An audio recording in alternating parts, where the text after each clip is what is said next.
What's up? How's it going? I am Jim Search, and welcome to Understanding Upstate. It's a podcast dedicated to exploring what makes upstate New York such a unique place.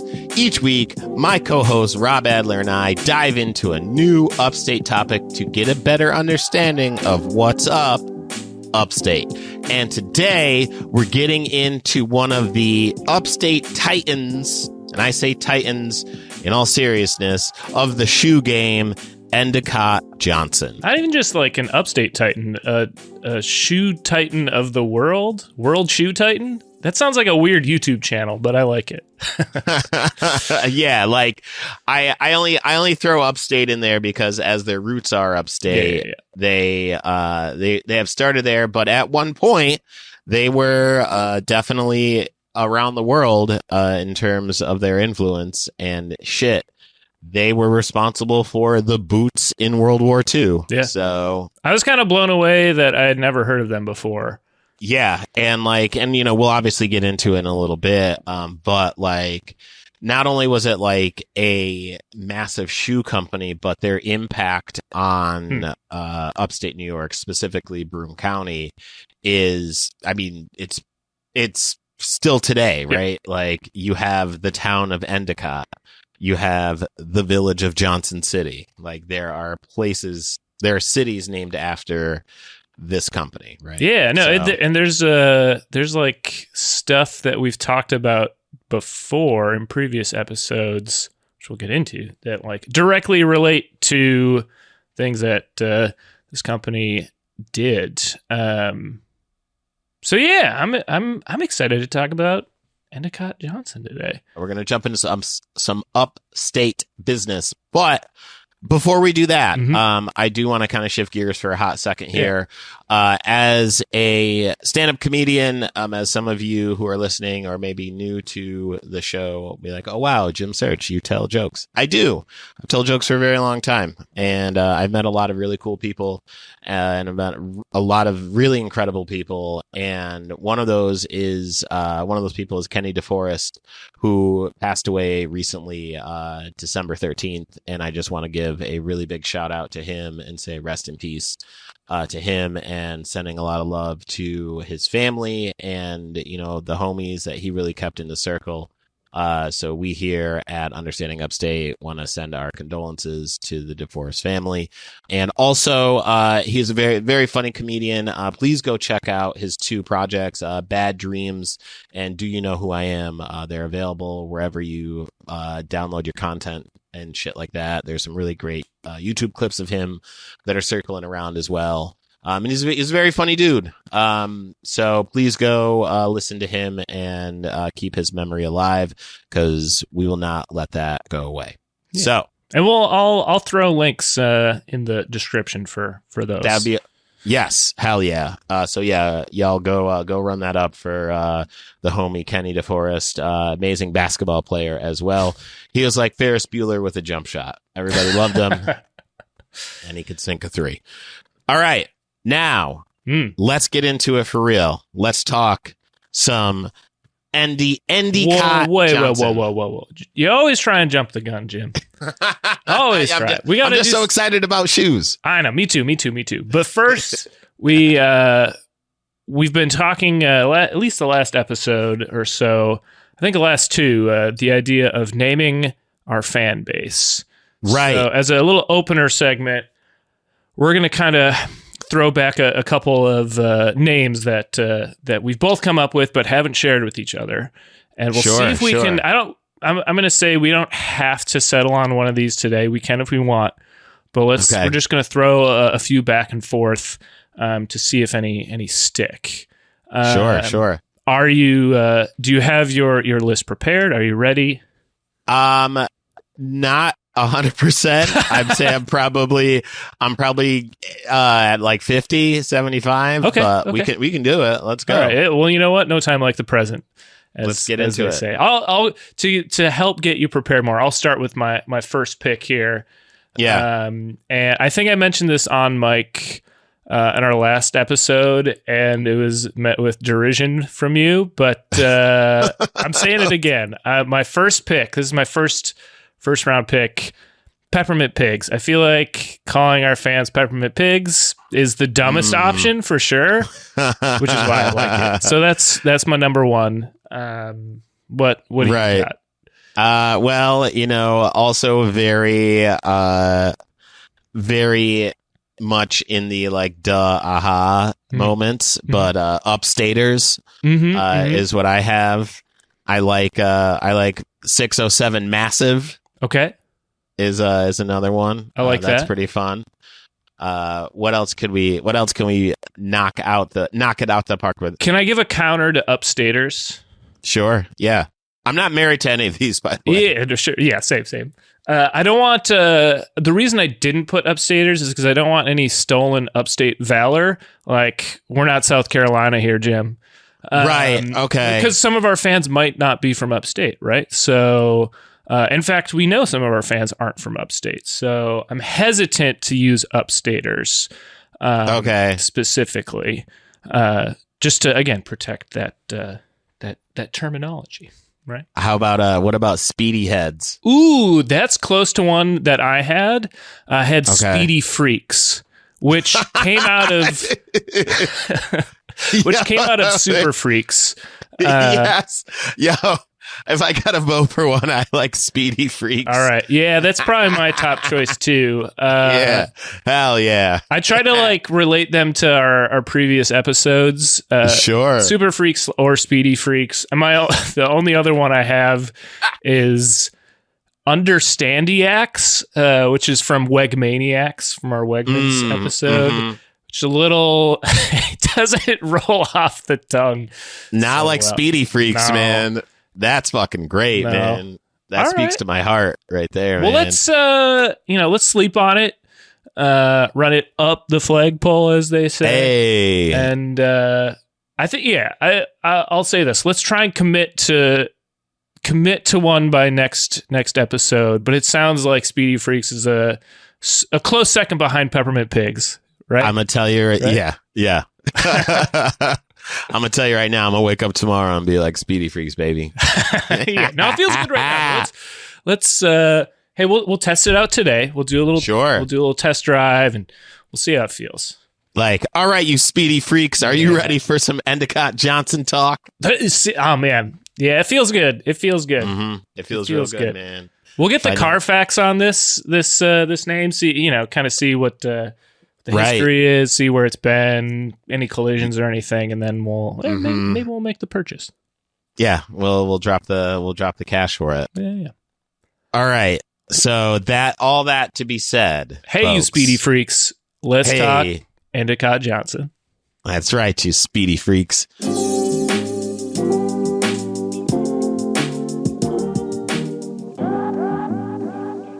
Okay, so Endicott Johnson. The origins, the foundations, right? Endicott Johnson Shoe Company, commonly known as EJ in upstate New York, was a huge shoe manufacturer in the New York State Southern Tier with factories in Binghamton, Johnson City, and Endicott, which is known as the Triple Cities. Okay. I don't know if we've ever described what the Southern Tier is, what region of New York is for our listeners. Yes. I feel like that's a good point to bring. Now, if you're listening to this, you can go into your mind's eye. If you're at a computer, you can follow along with my description here. You can look at our logo. It's got all New York State on it. Right? That's right, baby. So, if you think about what New York State looks like, right, and then you look at the southern border, the border that runs up against Pennsylvania, the long flat part. Yep. And if you just found, like, essentially, I would say the middle of that border, in that approximate area is what would be the Southern Tier, right? So it's in the south, like if you think of like going further upstate, so like Buffalo, Rochester, like Plattsburgh, like that being the north and west of New York State. You just boogie down to the southern part of New York State, and right along that border, that middle of that border, Binghamton, Johnson City, Endicott, that's like in the south section of the state, hence being the Southern Tier. So, the more you know. and then the rainbow appears above your head when you figure it out. All right. So approximately 20,000 people worked in the company's factories by the 1920s. And to give you a little frame of reference, that is like a little more than half of the population of Binghamton today. So like, imagine like, roughly half of Binghamton working at this factory. Yep. So, now, and that number was even bigger in the 40s during the war years, which produced, get ready, 52 million pairs of shoes a year. Whoa. That's a lot. That's a lot of laces. Right? That's 52 million pairs of shoes. So yes, that's 104 million shoes, right? That's 104. Wow. Unless you have 3 feet, or in some cases you might be an amputee and you only need one, but we're going to say approximately 104 million shoes a year. A lot of shoes. That's a lot of laces. Jim, that's a lot of shoes. And dare I say, that's a lot of soul. I like it. Hey. So, during the 50s, the workforce was approximately 17 to 18,000 people. As the war died down, the World War II ended, rather. Today, EJ Footwear LLC operates a unit in Nelsonville, Ohio, based Rocky Shoes and Boots Incorporated. So, they have left their roots in upstate and are now in what some call the Midwest. And we end the episode there. We're never talking about them again. See you guys next week. And that is the 12 minutes that you motherfuckers need, you speedy freaks, about upstate New York's very own Endicott Johnson. No, we'll give you more because... All right. You twisted my arm. Y'all took the time to download this and subscribe, which if you haven't subscribed, now's a good time to click that subscribe button, jump in there and do that. So you took the time to come listen. So let's, are you searching for us each week in Apple Podcasts? My God, just hit subscribe. Do yourself a favor. Yeah. It's going to be easier for you. Trust and believe that. All right. Now, the company grew out of Lester Brothers Boots and Shoe Company, which began in Binghamton, New York in 1854. In the 1890s, the Lester Brothers moved the business to a nearby rural area known as Leicestershire. And by 1916, that became Johnson City. Got it. Now, to give you a frame of reference, they've referred to it as a rural section. I can't imagine what that looked like by that standard, because Johnson City is small as fuck. That's a very small place. I have been through there many times in my life, and the statutes of limitations have passed. I got arrested in Johnson City once. But that is neither here nor there. Sure. Bigger or smaller than Appalachian? Appalachian. Damn it, Jim. I thought I had it. I thought I said it right. Appalachian. Listen, it's all right. I would say Appalachian's maybe a hair smaller than Johnson City. Okay. But trust me, these are both very fucking small places.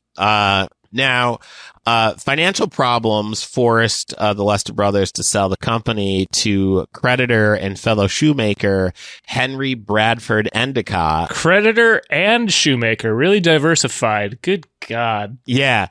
I wonder if his intention... What came first? Right. That's a good question. I'm going to probably say creditor. Yeah. And then once he is like, oh, word, I see y'all ain't doing too hot. Let me jump into the shoe business and buy you out. Because business is tough. So Henry Bradford Endicott of Dedham, Massachusetts, interesting enough, founded the Endicott Shoe Company in 1899 and made factory foreman George F. Johnson, keyword here, Johnson, his partner.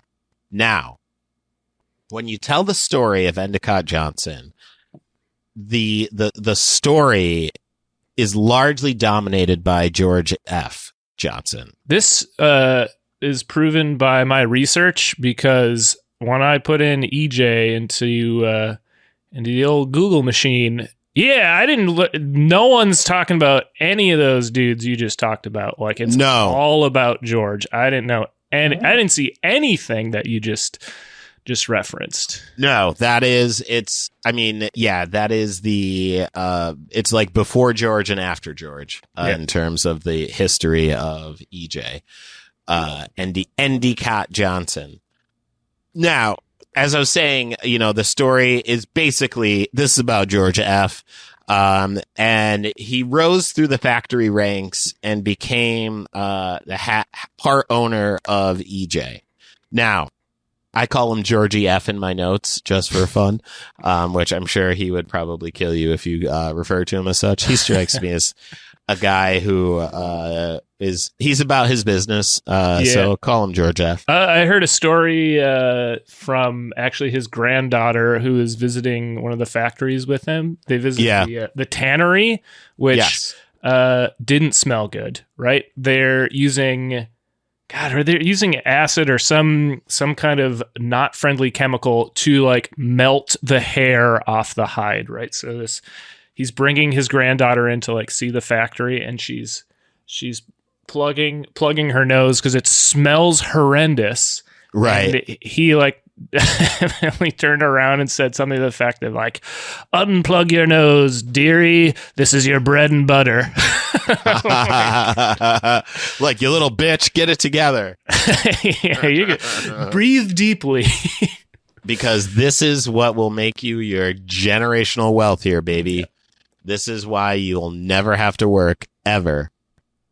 Now, and we're about to see why, like, he went from being just like more than a factory owner to like kind of an institution, if you will.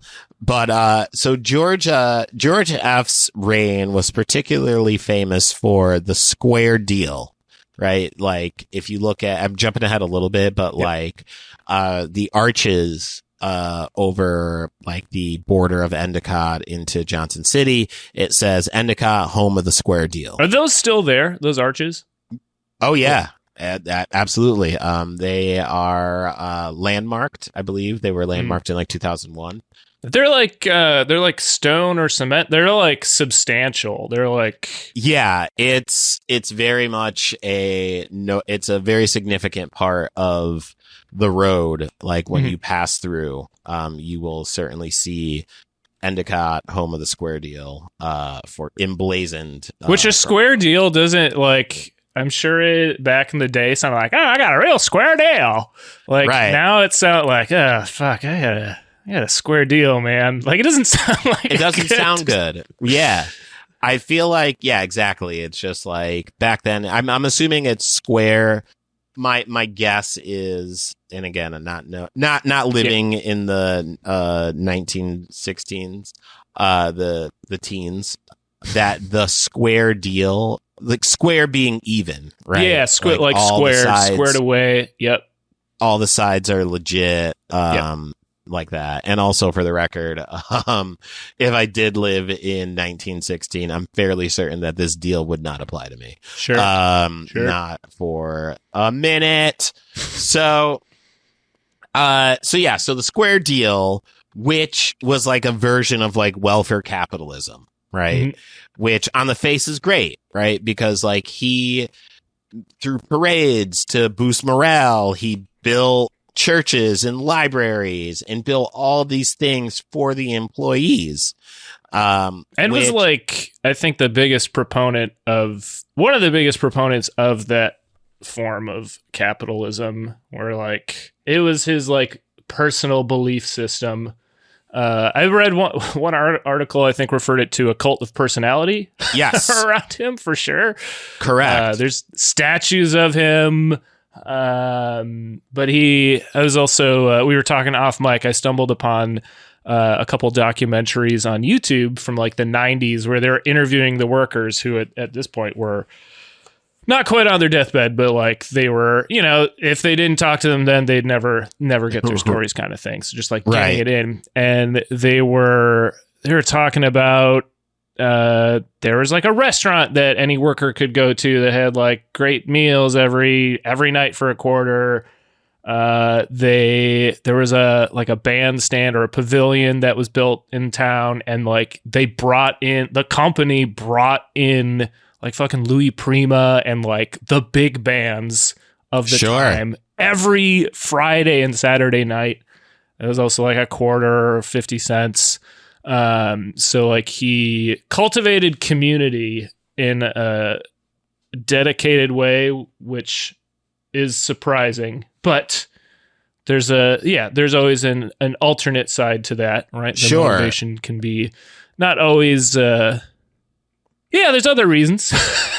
100%. Like, I mean, it is like one of those, and the reason being that if you provide all of these things for your employees, like the food, the entertainment, and shit, even housing. I mean, we're kind of a little bit all over the place, but like there was subsidized housing. Like you could buy a house through Endicott Johnson as an employee. Jim, there was a subsidized bowling alley. Not just that, there's subsidized everything. This dude was giving you everything. Yeah. Why? To prevent you from unionizing. Right? Because when you do that... Did you read about the unionizing effort? Yes. Yeah.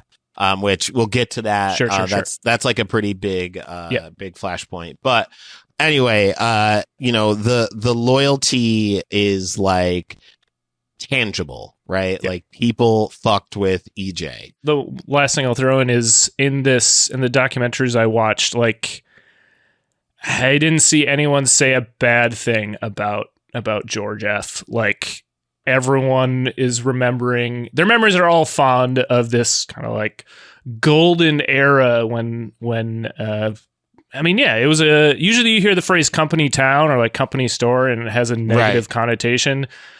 From what I can tell, this is like the best example of how it can work well for like this is the model for which it should have worked, but usually it's a pretty a company town is kind of a negative.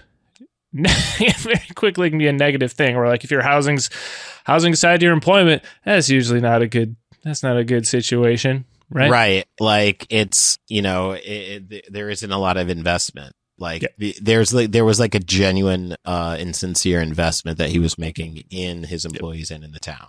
Yep. So like I was saying, it's like, the loyalty is like just, it's inescapable. Like, I mean, there's a reason why there's the village of Johnson City and the town is called Endicott, right?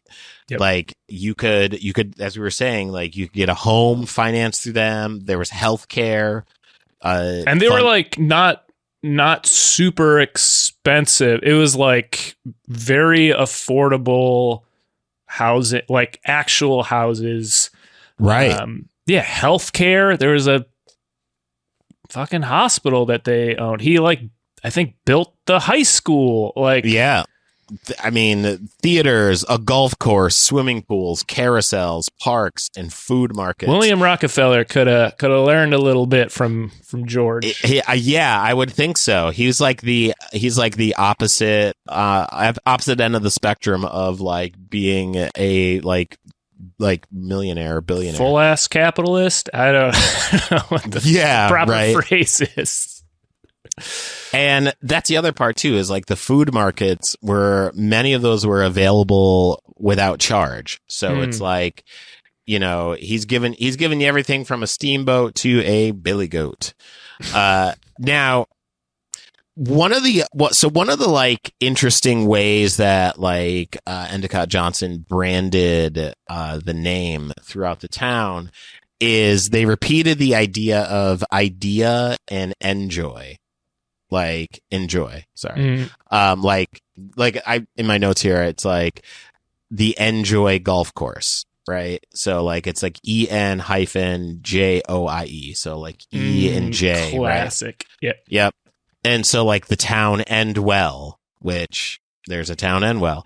Man, that sounds like a Twilight Zone plot twist. Like, oh, they live in Endwell, and then Endwell ends up being a graveyard or something. Yeah. Like all's well that ends well. Mm-hmm. Do.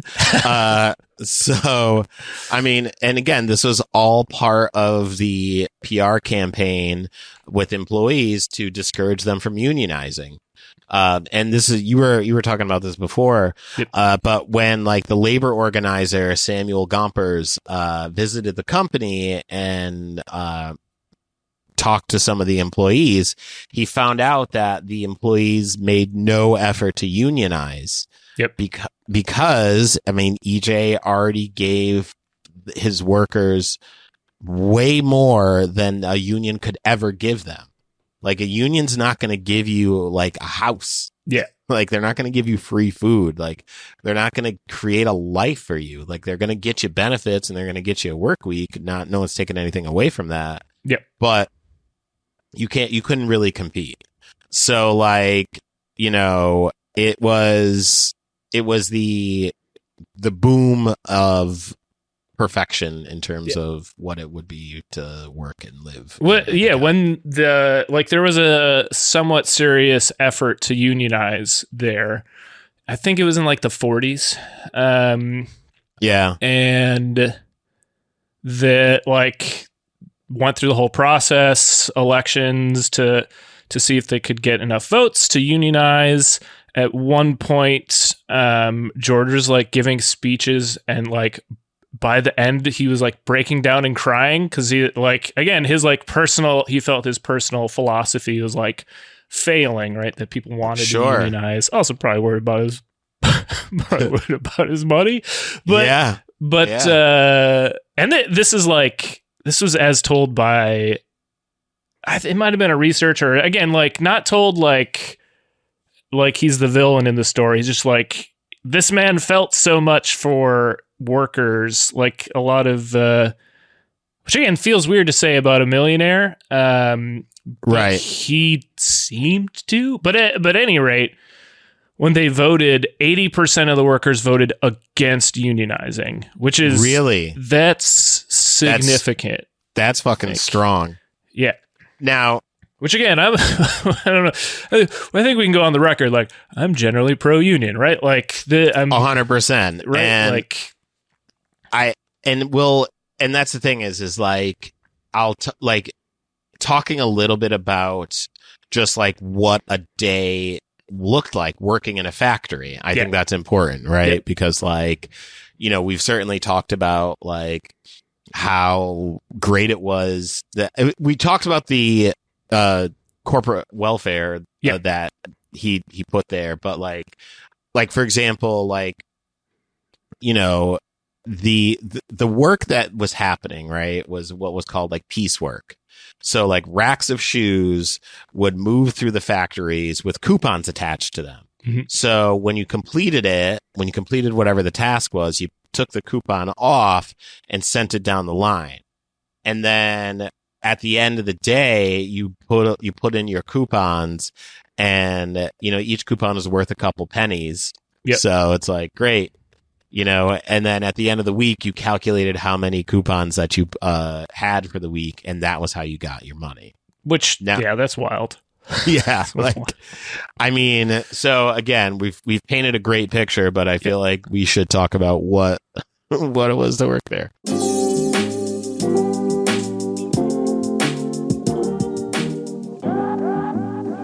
As I was reading about the town and the company Endicott Johnson, it reminded me of something I saw in a movie long ago, and that movie is Jumanji, the 1995 Jumanji. Yes. Are you familiar?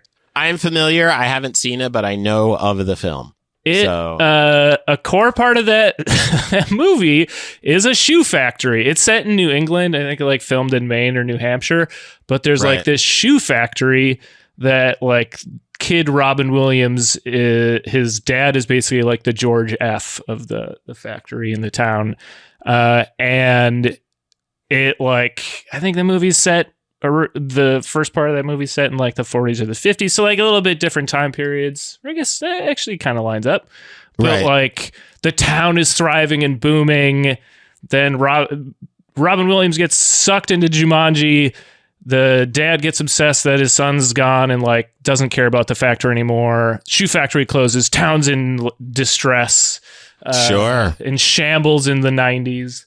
And yeah, I was like, wow, this is Jim, I watched Jumanji this morning to prepare, just to like set the mood. And yeah, it's like, it's a beautiful little small town propped up by a shoe factory. And then at the end of the movie, everything goes back to normal. Shoe factory's still open. Town's prosperous. They're throwing parties for everyone in town.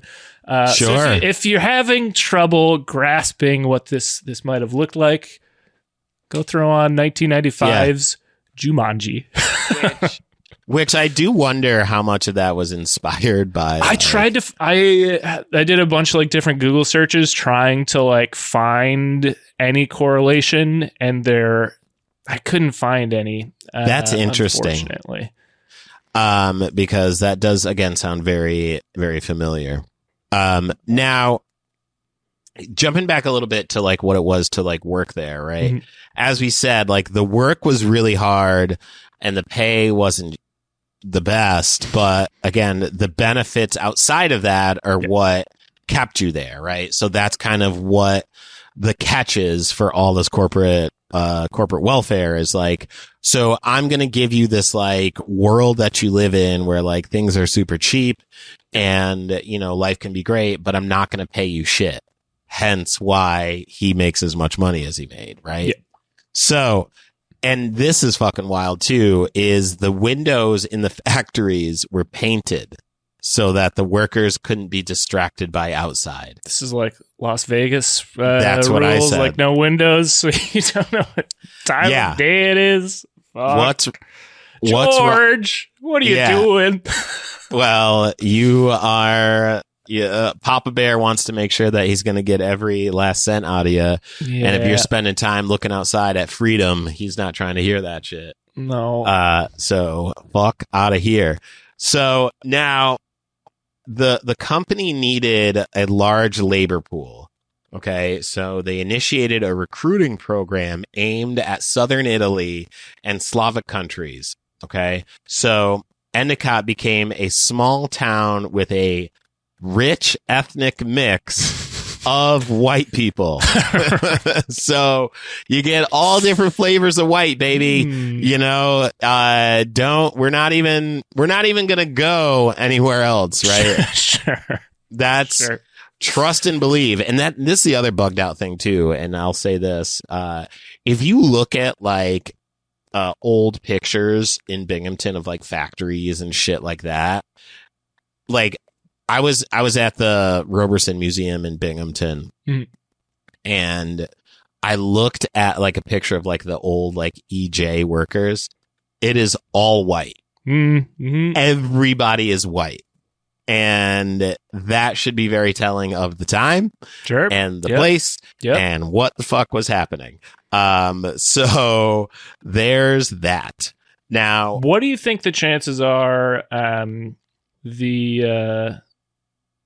The Speedy is a direct result of that campaign to bring Italians over, right, to the region.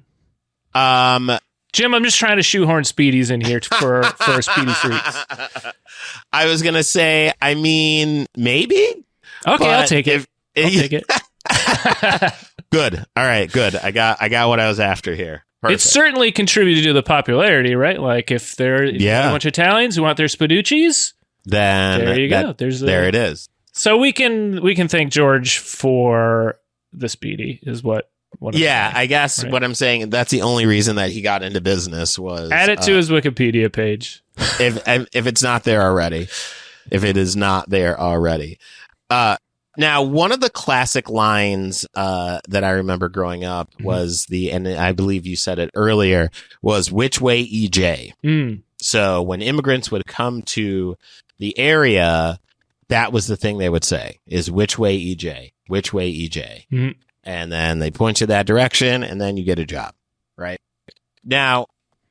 And this is an interesting, kind of, I guess, effect of, this time period is, many of the sons and daughters of the immigrants, right, graduated from Union Endicott High School and then went on to become teachers, doctors, lawyers, engineers, opened businesses of their own. Mm-hmm. So they created a generation of, for lack of better words, upward mobility of like, we know the story, like my immigrant parents worked very hard and now I've become a doctor because they pulled themselves up by their bootstraps. That's as has been said many, many times.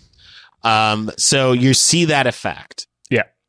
And many of them, very few of them went back to work in the factories. And I wonder why. Because I bet mom and dad came home and were like, fuck, this is really hard work. Yeah. So nuts to that. Now, to talk a little bit about the EJ Workers Arch, which you'd mentioned earlier, Rob, mm-hmm. and some of the other monuments in the area, the entrance to Johnson City on Main Street from Binghamton is marked with the stone arch embossed with the home of the square deal. So I want to walk that back because earlier mm-hmm. I said it was Johnson City into Endicott. Mm-hmm. Not true. Binghamton Binghamton going into Johnson City, home of the square deal. Got it. So that's where that one is. And there's a corresponding arch at the end of Main Street for the entrance into Endicott. So it wasn't just Johnson City into Endicott is what I'm trying to say. Got it. There's two arches on multiple arches. Not golden arches, but multiple arches. So also to give you a frame of reference, Main Street runs all the way through from, like, you could take Main Street in Binghamton all the way down through Johnson City, Endicott. So it runs through three different cities. It's the main street, if you will. It lives up to it. It lives up to the name. So the EJ workers paid for and erected the arches, which should go to show you how much they really fucked with George F. Is they were like, we will come out of pocket to build this for you for how much you did for us. Now, both the arches were dedicated on September 6th, 1920, and they are listed in the National Register of Historic Places in 2001. Very cool. Yes, cool shit indeed. One of the, this is funny, one of the Endicott Johnson swimming pools was shaped in the outline of a gigantic shoe. Why is that not also on the National Register of Historic Places? What the fuck? I feel like sometimes history isn't fair. That's true. You know what I mean? That's true. And I feel like, we should really jump in with that. I also read about some of these pools. There's like multiple pools in the town. Sure. Or at least there was. One was like I saw a picture of it. It looked truly bonkers. It was like one of the country's or the world's largest above ground pools. Like it was elevated. It's on like a goddamn platform. They filled it with like artesian water. Like what the This is... They're like, hey, we could dig a hole and build a really nice pool. And George is like, no, we're going to put this pool on a stage, baby. I wonder if that's the First Ward pool, because that one is above ground. Wild. Yeah. All right. I've been to that pool. I thought above ground pools were strictly things for Midwestern backyards. And Long Island. Yeah. And Long Island. Long Island is heavily represented in the world of above ground pools. Ronkonkoma, I feel like, is the mecca. Or as I used to call it, Ronkonkoma. I can't say any goddamn name in New York State properly. Well, but we still love you. And we're happy for to now have you you do. here. For now you do. No, don't you dare. That is indelible. That is indelible, Rob Adler. Don't you freaking dare. Now, some of the other monuments, well, not monuments per se, but like roads and bridges that are named after the George F. Dynasty, the CFJ Boulevard, which is in Johnson City, the C. Fred Johnson Bridge over the Susquehanna River. And that was in honor of Charles F. Johnson, an older brother of George F. So he wanted to give his shout out to the family, if you will. Now, all this legacy is great, right? But I think it's important to talk about, as dynasties rise, they also fall. Right? Indeed. So the demise of EJ was rooted in many of the economic changes that were happening, right? And I would say the biggest being the availability of cheap labor in other countries. Yep. So there were other shoe companies that were able to do this way more cheaper. And one of those being the global shoemaking company, Nike, came to be, and certainly went after the market share of EJ. Yeah, I saw one thing saying he was a big proponent against. He was not a proponent of free trade. No. Which is to say, for any products coming in from out of the United States, like he was in favor of heavy tariffs and taxes on those products. Again, like his lens was it like protected the American worker is right. How he framed that argument. And spun that, right? Because that's a pretty good spin job of it's probably okay for EJ to send their shit overseas because that's totally cool. But anything coming back the other way, we don't want that. Now, the other demise, one of the other contributing factors of the demise of EJ was some of the not so good business decisions that were made, which was focusing on like making work boots, and really focusing on like heavy, like construction type boots versus like the stylish, lighter, shoes that were, more in the mix, right? Jim, that's a plot point in Jumanji. Listen, man, like we can't, I'm surprised that there's no no one's made that correlation here, right? Because hey, we're doing it here. We scooped everyone. Yeah, this just in. Right. This is the hot take that y'all need. Yep. On the Jumanji Endicott Johnson parallel. Hey, Jumanji really puts the J in Endicott Johnson. Is that what we're saying? We can say it. Jumanji is the J in EJ. I don't know. I fucked it up so royally, but you guys know what I'm saying. Well, I'm here to say it. I am here to say it. Endicott Jumanji. That's long story short. You get it.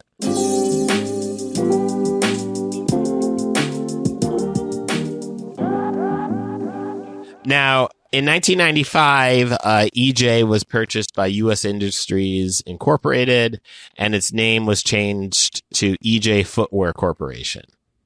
And its base of operations changed to Franklin, Tennessee. And in 2000, EJ Footwear was bought out by Citicorp Venture Capital Ltd., a subsidiary of Citigroup.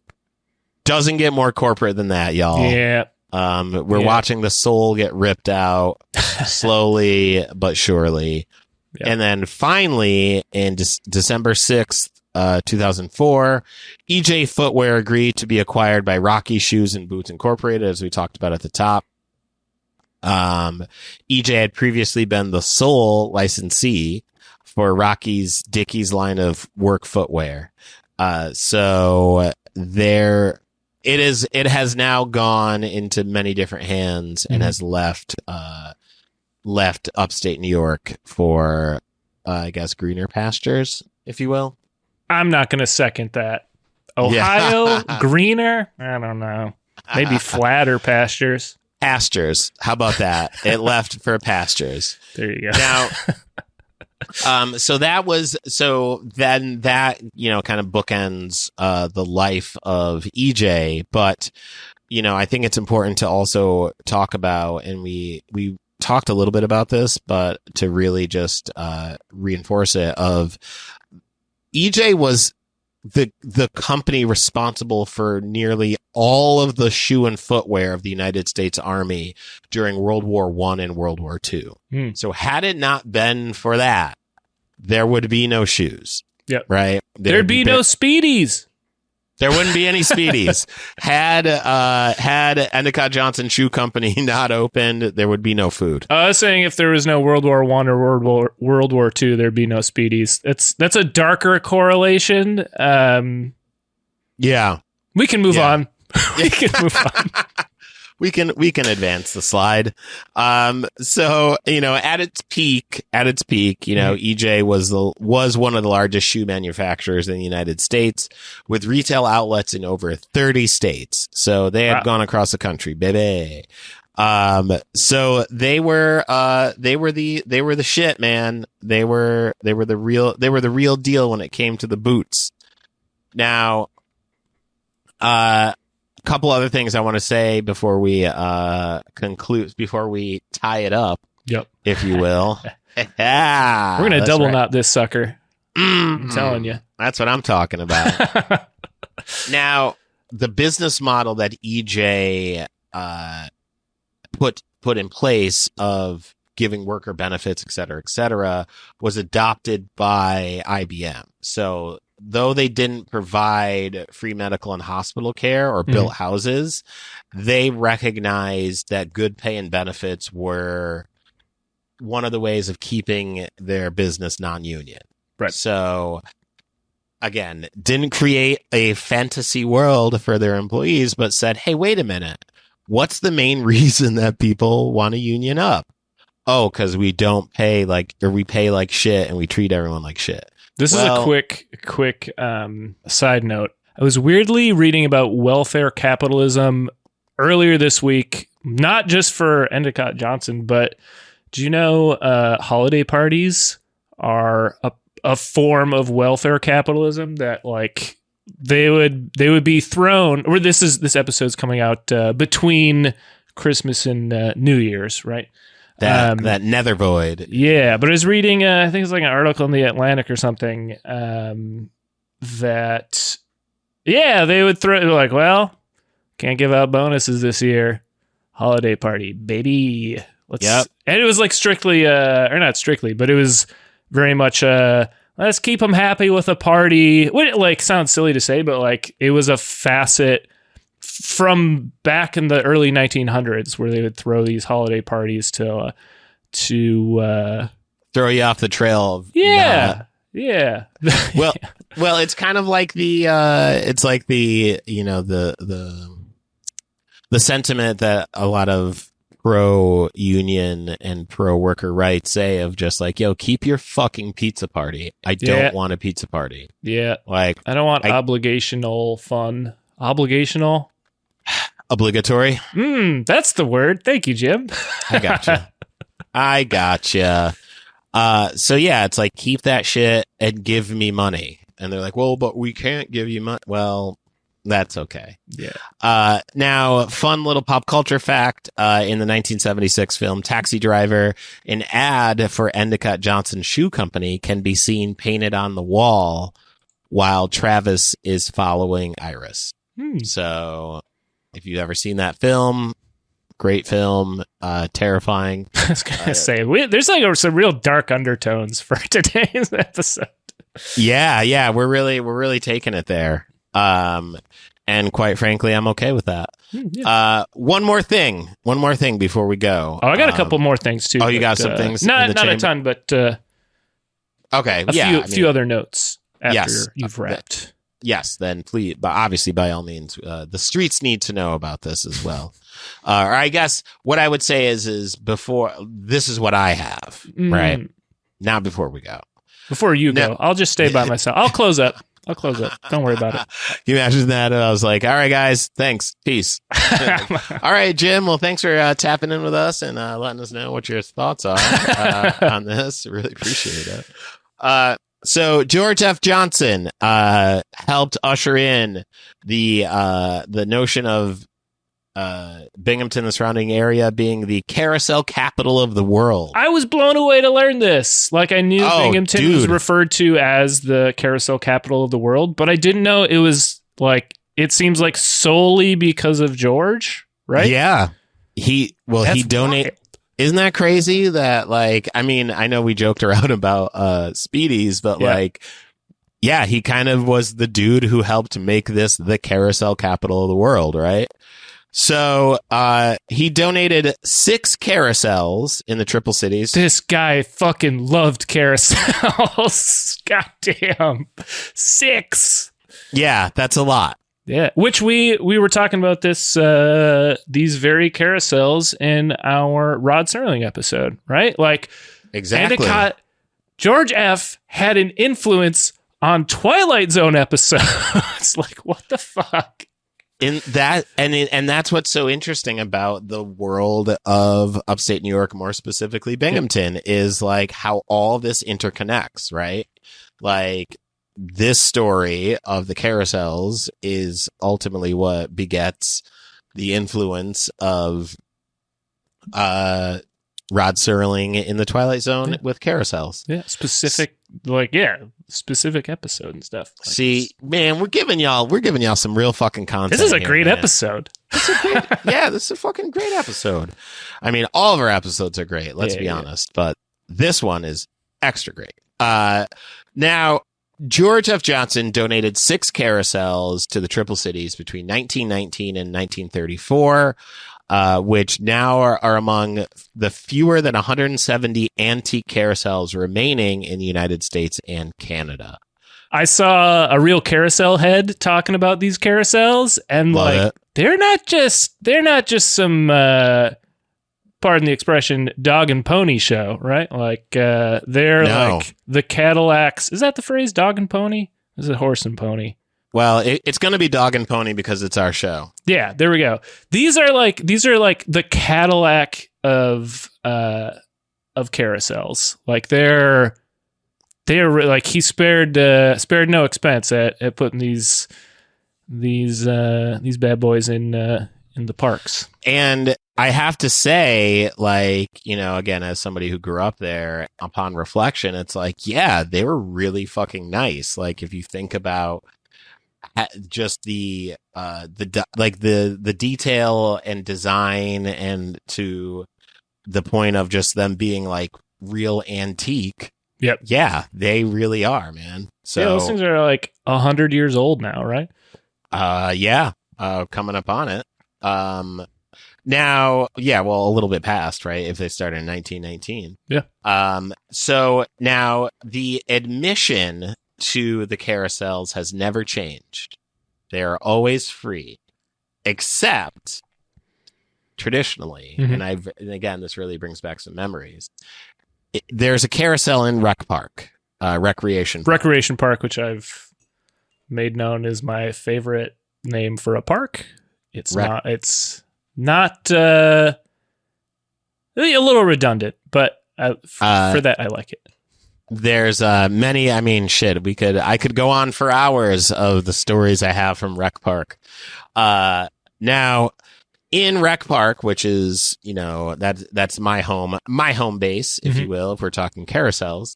Traditionally, the fee for admission was usually free, but strongly encouraged that you bring one piece of litter and dispose of the litter to get onto the carousel. That's awesome. I like that. And that taking care of the earth, man. I would always joke around and say, well, you could always just pick up one of these pieces of shit you see around town and just throw that asshole in the garbage. And then there's many pieces of litter walking around. There you go. That's a joke, though. I like folks. it. I like it. Now, did you learn why it's always been free? I didn't learn why, but I would tell you. Well, yeah, go on. Yeah, tell me why. It goes back to George. It goes back to little Georgie. When he was a kid, he went to like the county fair or something, and he couldn't afford to ride the carousel. And he didn't want, that's what I'm saying. He fucking loves carousels. He didn't want any other child to have that experience. So he donated these carousels, but then also, I don't know if he did, it's like in the Binghamton laws, like city law is that you can't charge for the carousels. Like it's set in stone. I believe it. It's law. I believe it. There are some very interesting laws on the books in Binghamton, New York.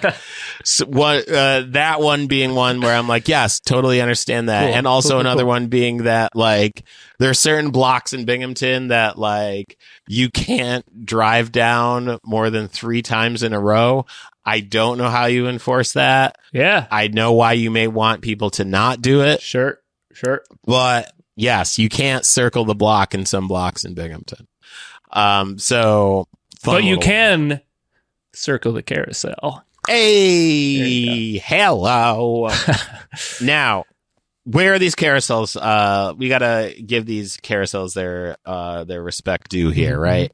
We have the Highland Park Carousel, the C. Fred Johnson Park Carousel, the George F. Johnson Rec Park, shout out, Carousel, George W. Johnson Park Carousel, Ross Park, and West Endicott. All of these are on the National Register of History. Wait, is it George F. Johnson Recreation Park? Is that the full name? That is the full name. Oh, so I'm just an asshole. It's got more of a name. I take it all back. Yeah, we're going to delete episode 2 or whatever it is. Like I'm just taking it off the books. Oh, man. Sorry, guys. I stand corrected. Stand down corrected. On that. Jim, you've been very patient with me and my attempted takedowns of Recreation That's Park. A West Side treasure right there, man. Rec Park is a West Side treasure, baby. Yeah. I mean, we're going to be there to see the dedication of the Rod Serling statue. I know that's right. If everything goes the way we want it to. Motherfucking right, we will. So that's what I have for the world of Endicott Johnson. Rob, you said, before I so rudely said, all right, guys, I said everything I need to say. Guess we're done here. So give these speedy freaks what you got here, sir. Actually, yeah, I got 2 things. One's going to be a nice way to close this kind of epic tale of George and the Endicott Johnson Shoe Company to kind of close it out. And the other, I looked up these bad boys on eBay. They're fetching a pretty penny. These shoes are going for like median $100 a pop. The Endicott Johnson boots or shoes. Yeah. You know, and they're all in like, I'll say this. I think they're well-made shoes. They all look pretty good. None of them, they're not falling apart or anything. They look like brand new, right off the assembly line. Like they're some nice looking shoes. Well, you know, it's interesting you say that, because, I had a show in Endicott, actually. I had a show in Endicott in like May of this year. Shout out to my homie, Stephen Brown. Who's got a great show out there, Crooked Mouth Brewing Company. So I did that show in May, and, you know, my girl and I, we were riding to the show, and we passed through the Endicott Johnson arches, and she looked up a pair of shoes as well. She wanted to get a pair of EJ boots too. And now I remember they were like 100 and some change, man. Like, yeah, dude. Those are some real shit kickers, as they say. So fun. Yeah, go get yourself some EJs. The official shoe of Understanding Upstate. Can you imagine sponsorship from, I guess? Look, yeah, let's get sponsorships from defunct companies. I'll take what we can get. Yeah, we're going to be doing an Enron Invitational soon, so please be on the lookout for that. I think y'all are really going to have some fun there. Oh, no. You know what I mean? Oh, no. That might make us the dumbest guys in the room, Jim. Well, I have been called that several times in my life. Don't believe it, though. Well, it was a lie. Yeah, I was going to say, I don't believe my haters. I just believe that they'll fail. Hey. Well, all right. Let's get to the final fact. Yes. Yeah. Give it to us. Close us out. To lace things up, I guess. It's an all right one. It's an all right pun. But so I was reading again. There's actually a really nice short. It's like a 12-minute NPR story on George specifically, but like on Endicott Johnson. Oh, cool. That's where I heard the story about from his granddaughter about like going to the tanneries and stuff. So go check that out. It's a nice little article. And here's the wild thing. When George died, how many people do you think came to the funeral? When he died? Yeah. I'm going to say probably like, because you got to think how many people lived in like the Triple Cities at the time. Yeah. I'd say probably like 4,000 people. So for frame of reference, Rick James, who we covered a few episodes ago, he had 6,000 people show up in Buffalo. Buffalo, much larger town. Also, Rick James, arguably, much more well known, internationally. Sure. He had 6,000. George had 40,000 people show up to his funeral. Jesus Christ. Michael Jackson had 17,500. Beethoven had 20,000. George doubled Beethoven's attendance numbers for his funeral, man. And wild. That is fucking, I did not expect that, right? Like, that's twice the number of people that were working at the factory at its peak, I believe. Yeah. I think you said at its peak it was like 20,000 people. Yeah, man. Holy shit, dude. 40. That's essentially the entire town of Binghamton going to a funeral. Yeah. You can, again, like, I think we talked about it a lot, and he certainly talked about it a lot in his lifetime, but like loyalty, right? Sure. Like, again, in these interviews I saw, like, people did feel very loyal to him. 40, like, when you're dead, people don't have to show up, right? Like, that's a real testament that 40,000 people, I think, showed up to his funeral. To send their wishes, man. Listen, yeah, says something. I mean, but it really is the, like, it's the loyalty, right? And it's like the idea that he really tapped into. For obviously, two things can exist at the same time, where he can be like, yeah, I want my workers to, like, I want them to have good things, right? I want them to have nice things. Like, I want them to have a house. I want them to have, access to healthcare, food. I want them to be able to ride a goddamn carousel, whatever they want. Ride a carousel whenever the fuck you want, right? And also, I don't want to pay him shit.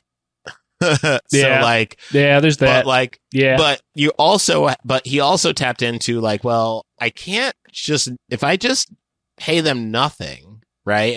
Because I can, or pay them like scant wages, they eventually will not like me. So I have to trick them into why they should like me, even though I'm not paying them shit. And that trickery, if you will, is all of those good things. So, like, by proxy, there were these nice things that people got. Right? Yep. So, hey, man, expert PR right there, man. Hey, well, can you tell the people what nice things they're going to get to listen to about next week on Understanding Upstate? So, next week, folks, you're going to get to hear Rob and I talk about, not only is it a legendary place for people to enjoy themselves, but also have a couple laughs along the way. So you're going to tap in for that. And it's in upstate New York too. Right. Because there's you've listened to the show before. So it is a little, we're going to take you to a little pocket in upstate New York where a laugh or two may have happened. So tighten up your waistline because it's coming for you. There it is. And that's our signature hint. We're not going to spoon feed it to you. Nah, man. We respect your intellect. We hope that when you listen, you're either surprised or you go, I fucking knew that's what they were going to talk about, because that's what we do here. Well, while they're trying to figure out what we're talking about next week, what's something that they could laugh at in the present right now? Oh, man. Well, listen, here's what you could do is you can go buy a copy of my album, Upstate Understandings, which is available at jimsearch.bandcamp.com. It is a hilarious dive into my life in New York City as well as upstate New York, produced by the other voice that you've heard here, Rob Adler, put that together. And shout out to my man, Adam Russell, for designing the album covers. It's a great album. Please go buy it. And again, as I tell you a million times, you buy one, you can buy another one. And for fuck's sake, you could even get some sick merch. There's so many dope t-shirts that really need to get the fuck out of this apartment that you should definitely buy. So go buy a t-shirt, go buy a copy of the album. It's going to be a great time for that. And also please be sure to go check out jimsearchcomedy.com. That's a good place to find all my show dates, that are happening. And if you want to follow me, you can find all the social media places to follow me there. So go do that. Now, Rob, it's the holiday season. You know what I mean? Mm-hmm. People are feeling great. They've got some eggnog. They've got some coquito flowing through their veins. And they may be like, man, I just want to vibe out to some solid tunes. Do you have any recommendations for what to listen to this holiday season? Absolutely. If you want to channel some chill vibes, as Jim is saying, you can go grab my album. It's called New York Sticky, available at brooklynfrequency.bandcamp.com. Links in the description. It's a instrumental album inspired by disco, funk, boogie, and hip hop. And yeah, it's just a great album to throw on and to hang out to. And if you buy it, you're helping me finance a pair of Endicott Johnson boots. So please help me and engage in a little welfare capitalism of your own. Hell yeah! Help me buy those boots. Yes. So Speedy Freaks, we appreciate y'all for rocking with us for another one. Jim, I got a way to sign us out if you don't. Oh yeah, hit it. All right. Hey Jim, you got some nice shoes over there. What are those, leather uppers? Good night, folks.